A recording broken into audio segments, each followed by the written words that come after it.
Bonjour, dans cette série de vidéos sur la statistique descriptive, nous allons voir comment représenter un diagramme en bâton sur Excel.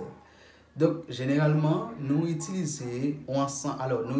tracer de manière manuelle les graphiques qui sont liés avec les données statistiques. Mais il est important pour capable connaître comment capable utiliser un logiciel comme Excel pour faire une représentation des données statistiques. Sur le plan professionnel, ou pas toutefois pour utiliser données de manière manuelle pour capable tracer, pour capable faire des représentations graphiques. Mais il est important pour capable utiliser des logiciels. Parmi les logiciels, nous avons SPSS, nous avons eViews, nous avons logiciel R, nous avons Excel. Alors, il y a un logiciel nous capable de considérer qui est plus simple, qui est plus basique pour capable traiter des données statistiques, c'est Excel. Dans cette vidéo, nous allons voir comment peut-on tracer un diagramme en bâton sur Excel. Pour les gens qui peuvent vraiment gagner une notion de base, nous mettons la vidéo qui traite comment tracer un diagramme en bâton ici en fiche. Et dans cette vidéo-là, nous allons voir tout à l'heure comment peut-on représenter graphiquement à travers Excel un diagramme en bâton. À titre de rappel, c'est quoi un diagramme en bâton? Un diagramme en bâton, c'est une représentation graphique des variables statistiques, plus précisément des variables quantitatives discrètes. Donc, graphiques qui correspondent avec les variables quantitatives discrètes, c'est un diagramme en bâton. Après avoir montré comment peut-on représenter ce diagramme-là de manière manuelle, nous allons voir ici sur l'écran comment peut-on tracer un diagramme en bâton à travers Excel. Si vous pouvez abonner à la chaîne là, m'invite à faire ça et puis nous prenons sur l'écran ensemble avec moi. Nous allons voir comment peut-on représenter graphiquement un diagramme en bâton. La répartition des données des patients du clinique JKL en fonction du nombre de frères et sœurs. Ici, on a le nombre de frères et sœurs en première colonne, on a effectif ou fréquences et on a les différents types de fréquences. Nous allons d'abord vous montrer comment peut-on calculer les différents types de fréquences du tableau et ensuite présenter le diagramme en bâton. Première chose que nous allons faire, nous allons déterminer les fréquences relatives. Pour déterminer les fréquences relatives, c'est le rapport entre l'effectif d'une modalité ou d'une classe divisé par la taille de la population. Pour calculer la fréquence relative de la première classe, nous mettons égal, ok, on a égal. Après égal, nous faisons c'est la colonne ici, on clique ici, divisé par cette colonne-là, ouais, et puis on fait Enter. Ciao. Donc là, nous gagnons ensemble résultat. Maintenant, on continue par la suite, on fait la même chose. Et là, on présente ici les différents types de fréquences. Donc là, la somme de ces fréquences-là doit être égale à l'unité, sensiblement égale à l'unité. Donc, c'est-à-dire, ici, pour faire la somme de ces fréquences, on met le curseur ici et on va ici, on choisit la sommation. Ouais, sommation, on dit sommation. Enter. Donc, cela nous donne 100%. Pour calculer les fréquences relatives en pourcentage, ici, on dit égal, colonne ça, à multiplier par 100. Ok, Enter. Voilà. Après, qu'est-ce qu'on va faire pour le reste? Nous copier, ok, cette partie-là, et puis après, nous coller li. Ok, non, reste ça, nous coller. Voilà. Ok. Maintenant, comment représenter les fréquences cumulées croissantes?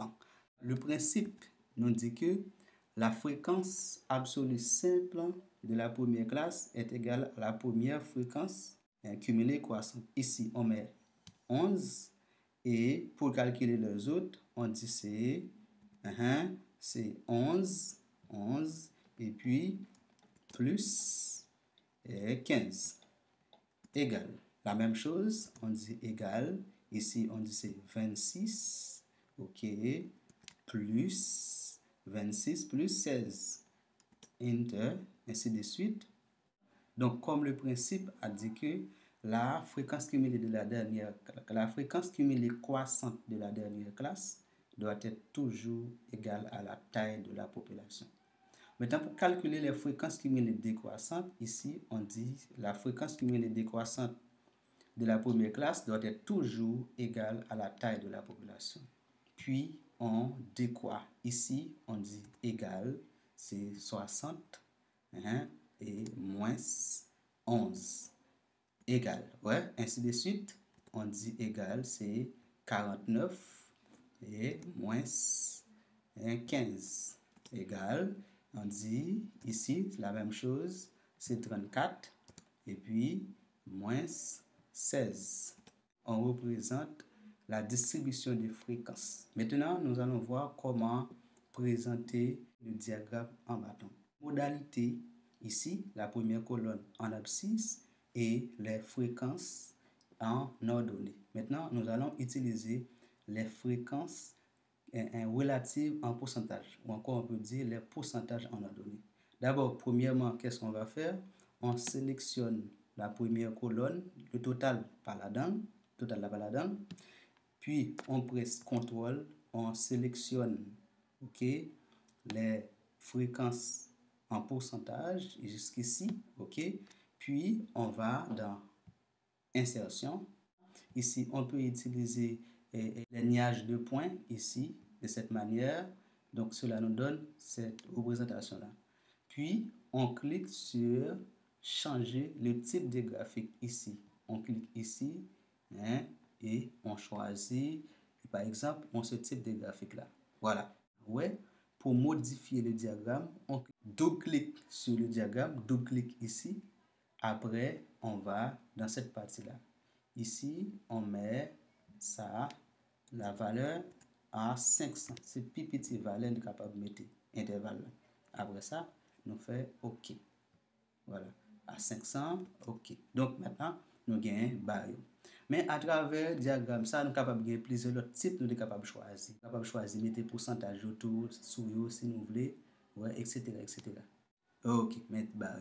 Maintenant, l'autre chose à faire, l'important pour nous capables de mettre titre dans le tableau. Nous avons tableau à un titre. D'abord, pour nous cliquer ici, nous avons marqué fréquence relative. Donc, nous avons changé de titre là, ça, nous avons mis petit tableau là. Et puis, nous avons mis une indication en abscisse et en ordonnée. Voilà, d'abord, qu'est-ce que ça nous fait? Nous dit que nous cliquons sur le titre là, nous mettons égal, on clique égal ici, en bas, en l'air, après, nous cliquons ici. Ciao. Enter. Voilà, nous joignons petit tableau avec nous automatiquement et puis nous changeons de taille, nous changer de size, nous mettons ça à 10 et puis nous sommes capables de changer de couleur tout, nous sommes capables de mettre ça en gras tout. Voilà. OK, ça c'est une représentation. En plus, nous sommes capables besoin de mettre changer, ça nous capable de mettre valeur qui est en abscisse et en ordonnée. Donc, cliquez ici sur ici et ici, on vient ici, ouais, on clique ici et nous prenons abscisse, ici, nous cliquons là. Nous mettons les nombres de frères et sœurs en abscisse. Donc, moi, clique là, moi, dit axe horizontal. Cliquez sur horizontal. Donc, moi, gagne ça. OK. Par la suite, moi, cliquez égal en bas, égal ici. Et puis, on clique sur cette valeur-là. OK. Automatiquement, on clique sur cette valeur. Puis, enter. Donc, la valeur ici, ça, c'est le nombre de frères et sœurs qui est présenté en abscisse. Ici, on est capable de changer dimension, changer valeur nombre. Nombre, c'est OK. Nous changer grosseur et puis nous mettons ça en gras. OK. On va faire la même chose. Nous cliquons ici.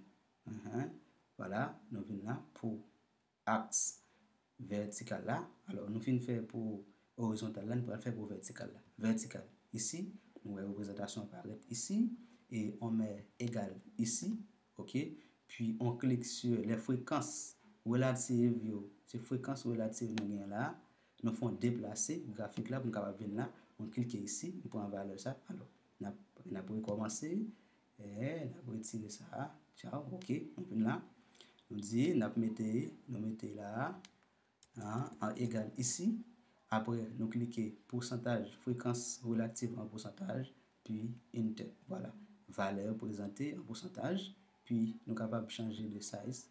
Mettez à 8 ici. Voilà.